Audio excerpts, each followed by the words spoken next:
I'm Logan Crawford, and right now on GBN, we're exploring a powerful book. It is called The Man from Peru, Uniting People the Inca Way. And it is written by a terrific author. His name is Fermin Bocanegra. He has penned a heartfelt memoir rooted in the ancient wisdom of the Inca. This inspiring book shares lessons of community, resilience, and faith as the author journeys from a small village to building bridges between cultures in America. With humor, heart, and powerful life lessons, this story will inspire readers to live with purpose and serve others. We're delighted to have this very talented author join us here today. We thank the team at Atticus Publishing for helping us put him on TV today, and we ask viewers like you to support authors like him by subscribing to our channel and by purchasing his amazing book. The links are below this interview. Fermin, thank you so much for joining us here today. It's a pleasure to me to be here, and thank you for inviting me. It's an honor to have you on the show, sir. Thank you so much for accepting our invitation. Talk to us a little bit about your inspiration to write The Man from Peru. Well, for several years, my family and friends told me, Fermin, you have a wonderful story. It needs to be told. At first, I thought, yes, maybe. But over time, I thought, I think it's a good idea. Not for my benefit, but for those that read and might find some hope in it. Absolutely. Absolutely. Well, we're glad you did share your story. Talk to us a little bit about what you mean by uniting people the Inca way. Okay, uh, that I had to start a little longer so people will understand. Sure. I born in the Andes of Peru, in a little place called Mollepata, far away from the modern civilization. Just put in the perspective, Mollepata was about 2 to 3 days far away from the nearest hospital and the nearest high school. We have nothing. I born in poverty, extreme poverty, and we didn't have many resources to live for. But we have the strong community, family. And one of the things is I learned is that when my father died, we were left with nothing. No income, no social service, no government or financial aid. And so, but we were not alone. The community was there to help us. And so they come and help us farm, they brought us food, and they took us through this terrible situation because my mother was left with 7 children and no income. Okay, from that experience, I learned the value of this ancient custom called Aini. Aini is it means a sacred reciprocity, which means today for you, tomorrow for me. And so the people in that area in the Andes, they help each other to build their homes, farm, they celebrate together, and they mourn together, and they believe that we are all connected to the sun, to the stars, to the mountains, and we are all one. And because we are all one, they feel that we need to help each other as one because we all belong together. And so from that experience, I learned that if we can bring Aini and to live Aini into our lives, if we can bring Aini to bring empathy, humility, and also the sense of unity to live together and with an open heart. And so, because when we serve each other, not for credit, not for rewards, but out of love, we do more than fixing problems. we bring unity, and we heal divisions, and we bring back balance to our community and to our world. So United Inca Way is how we can bring this unity together so we can work together as one people, that we are connected not only with each other, but even with our surroundings, which they call the mother nature, they call Mama Pacha. And so they even give credit to that, to the earth. Amazing, amazing. It seems like that's what we need more of today. We need more of a greater sense of community, people helping people. I think less dependence perhaps maybe on government and more dependence on each other. I think in times of crisis, like when you lost your father, community is so important, don't you think? Well, yes, and actually, one of the biggest surprises for me when I came to America, it was the American culture emphasized too much individualism, Mm, personal successes, personal rights, and all mhm, this is good, but often comes at the cost of community involvement mhm, and also relationships. mm, And I have seen more fear where should be more love. mm, And when we need to bring us back again the sense of unity. I have seen through the years how the political divisions, racial tensions, inequality has brought mistrust among the people. mm, And so we need to restore that trust. mm, We need to restore that unity back so we can look each other as neighbors, as mm, people. And so, but often sometimes the um, this sense of that I'm the only one in here, or my race is better than yours, and my language is better than this, and so that creates uh, this this connection between one race and another, and sometimes we become fearful of others, and that is yeah. just um, I think what brought us back to the point that we are so fearful one another, and rather than work with each other, we are in the defensive, and we need to buy more guns, so more Mm, more cameras. We are in that sense. And so my book is that how we can bring back this unity, how we can restore yeah. love, and so we can depend more on each other and not depend, not even in the government. What do you say? Yeah. Yeah. So how do we start doing that? How do we get it above our own self-interest and create a community that is truly a community, that you view people as neighbors, you view people as your fellow person, and that you're not competitive with them, you're not resentful of them, you're not looking at them as if they don't belong. How do we get rid of all of that division that we see right now in America and make people feel like they're more interconnected?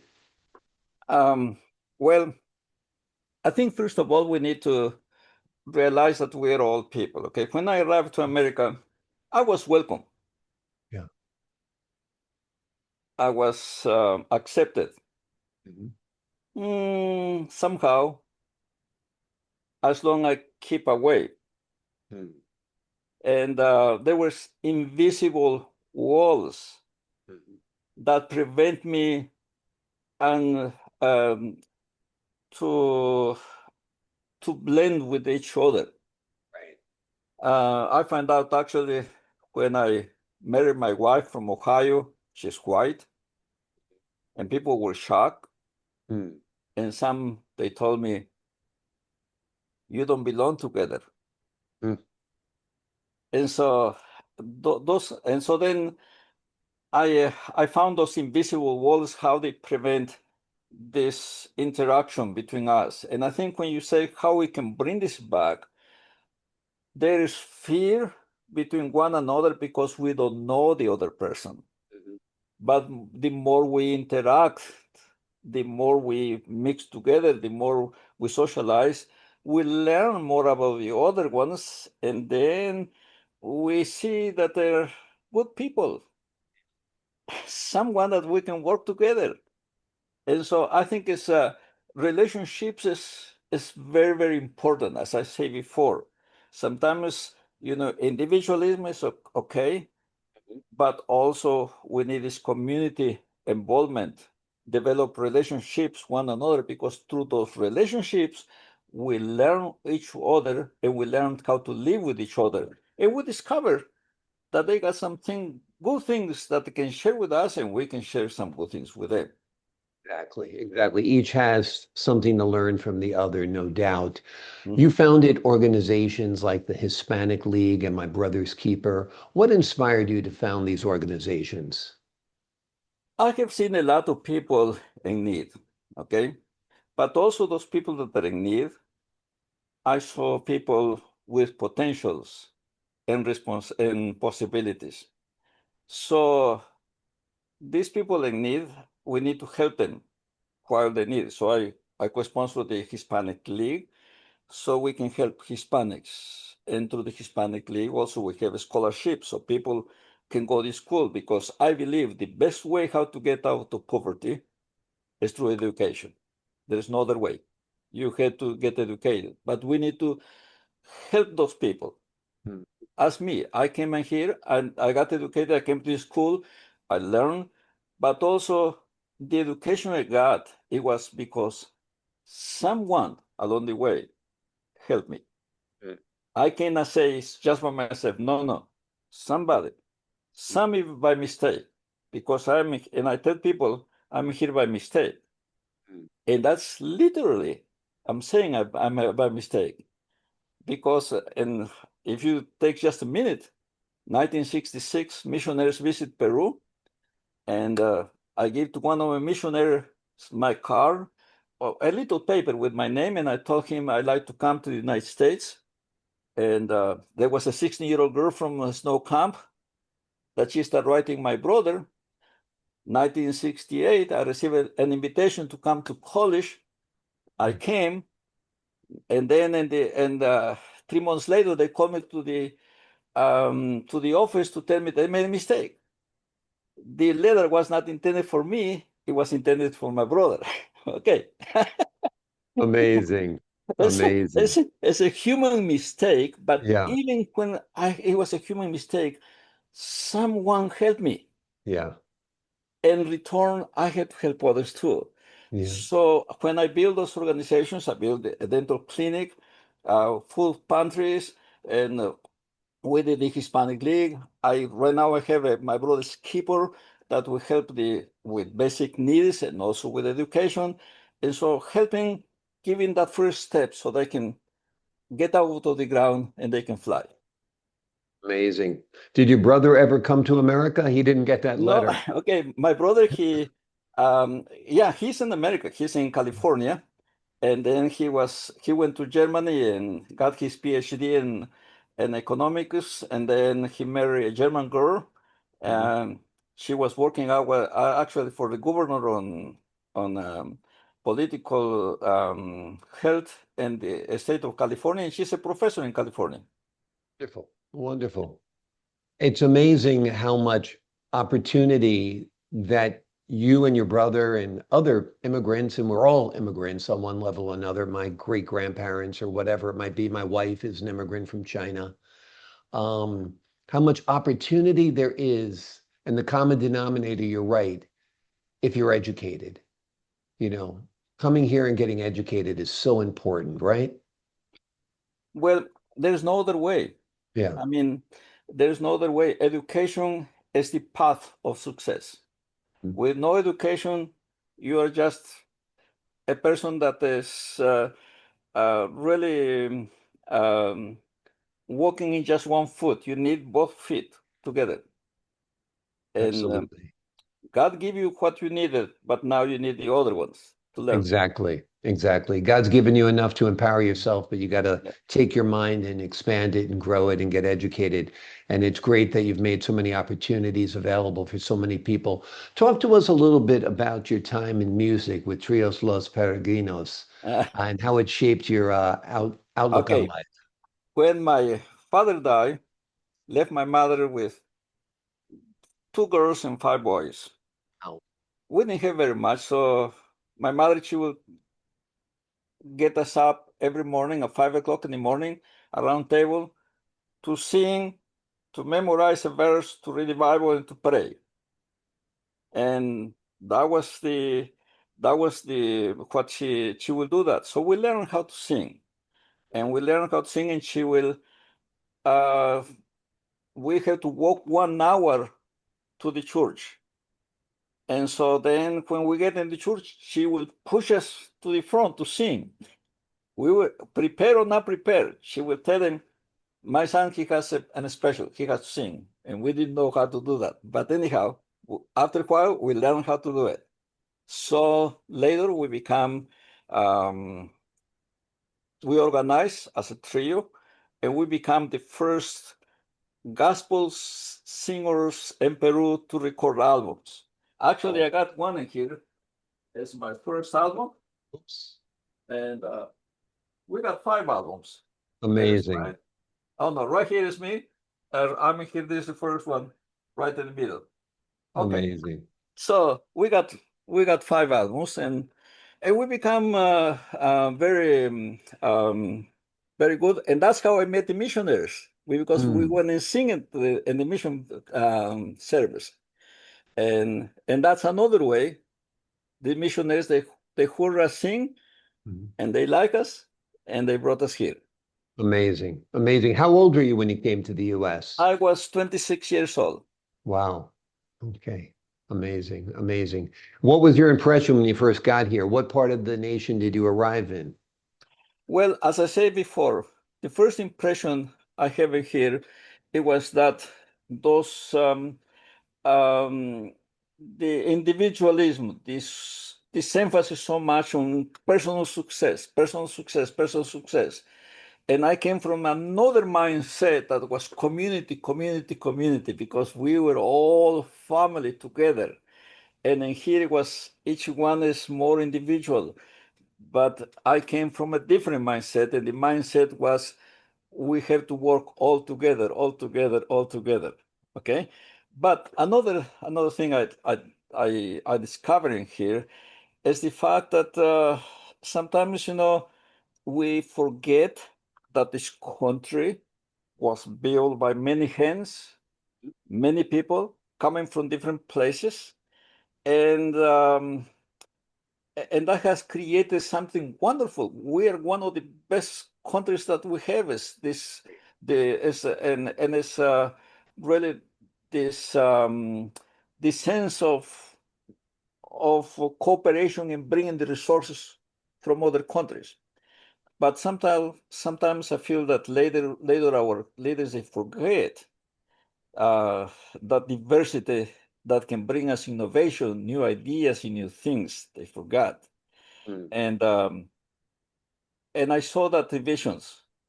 I have seen like when migrant farm workers got here, people want their work, but they don't want them living here, mm, and that was you know unfortunately I saw in the churches mm, they want to preach the gospel in Mexico, somewhere else, but not here. mm. But yet they will enjoy their work. Yeah. And so that was one of my impressions I have, perhaps negative. But I have seen how diversity sometimes works for the best in my lifetime. In the Mm, 1980s, when Mexicanos arrived in this area, not only Mexicanos, but from other countries, they started settling here. But because their income, they were looking for housing that is affordable mhm, and only was found in the neglected areas, degrading areas. They move in, businesses start coming back. schools improved, and they did not destroy it. They improved it because those areas right now, they are flourishing and everybody's happy. Amazing. It's amazing the contributions that people make to this country and have revitalized it and have made it flourish. And I wish those contributions were valued more. How do you feel people today can live more like the Inca, valuing trust, love, and service? I think the idea, everybody, I think everyone agrees that these Inca values such as Aini, okay, such Aini, and there is another values which is that the Inca have, that Ayu, which was a community. Everybody likes. Coming to practice is a different story Yeah.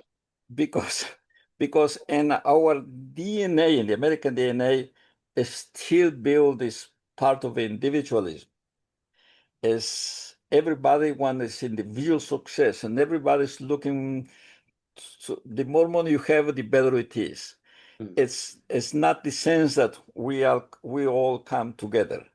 It's that competition who beats the other one. And so there's and I feel that how we can bring it, as I say, go back again, is that we need to have more interaction one another, and trying to recognize, yes, God has blessed me, but He has blessed me for a reason, is to be a blessing to others. It's not just to keep for me, but also to share with the other ones. And Yeah. I think it's important to recognize, and I tell always people, I say, if God bless you, it's because He wants you to be a blessing to others. Absolutely. Absolutely. Talk to us about servant leadership and what that means to you. Taken by action, I mean, which I call Mm. faith in action. It's not just what you say, but what you do. You need to lead by action. And leadership, you had, which I done it. I started several churches. I planted church and I helped several people to plant because I believe that we all need to help others with the Mhm. message. And I remember telling the church, I say, you guys, I say, you have this big high power binoculars that you see to Africa and to Mexico, and you see write nice checks because you see the need in there. I say you need to have a wide angle lens so you can see what's around. Mhm. And around here, I say, we got so much needs right there. God Right. sent these people in your steps. And so what I did is I saw people, they couldn't go to the dentist because it's so expensive. So I got a dental clinic. Okay. And I saw people need some food. I create the food bank.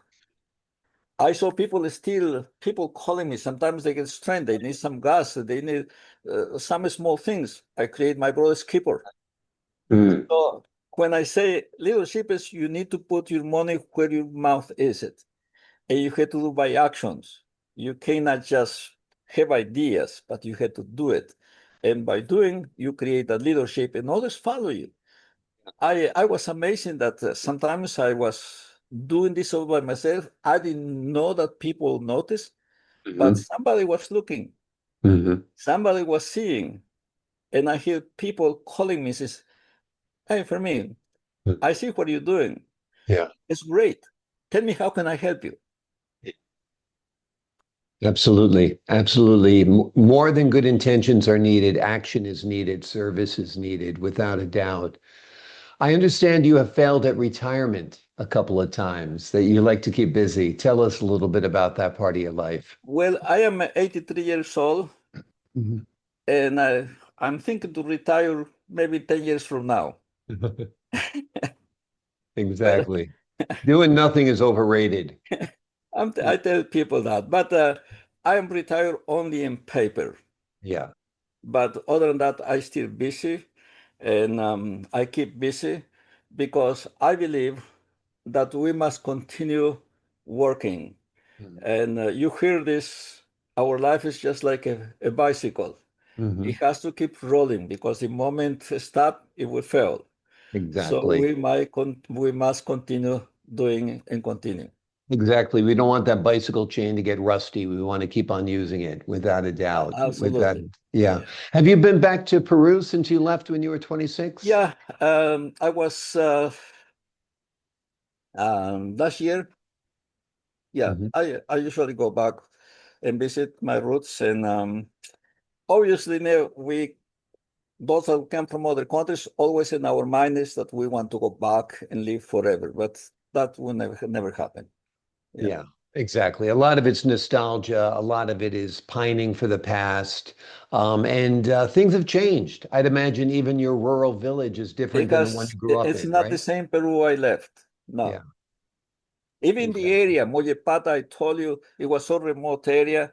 Now there's electricity. Now they got cell phones. Now they Right. got port. I mean, it has changed. Okay. Yeah, exactly. Things do change. Now that you've written this book, are you thinking about writing other books? Has it sparked a writing bug in you a little bit? Yes, I got several things in my mind, and I'm thinking to continue something that can, mostly that can help people, and that's my vision. Wonderful, wonderful. And what do you hope readers take away from The Man from Peru? When they finish reading that last page, what do you hope sticks with them? What do you hope they've learned? Well, what I would like readers to see is I hope when they see my life where it started and and where it is right now, they can find hope also because so many people being neglected, left behind, and feel that they are unseen and nobody cares. But I just want to tell every one of them that your life is not defined to your beginnings, where you start ups, not your customs. Is not defined by your culture, your language, or wherever you come, but it's defined by the values you live, by the love you share, and by the impact you leave. Wonderful, wonderful. Words of wisdom, no doubt. And there are many, many more words of wisdom to be found within the pages of this book. It is called The Man from Peru, Uniting People the Inca Way. It is a story of resilience, faith, and building community. Fermin, thank you so much for joining us here today. Thank you very much to you, and it was a pleasure to be with you today. It was a pleasure and an honor to have you on the show. To the folks at home, I'm Logan Crawford for the Global Book Network. So long for now.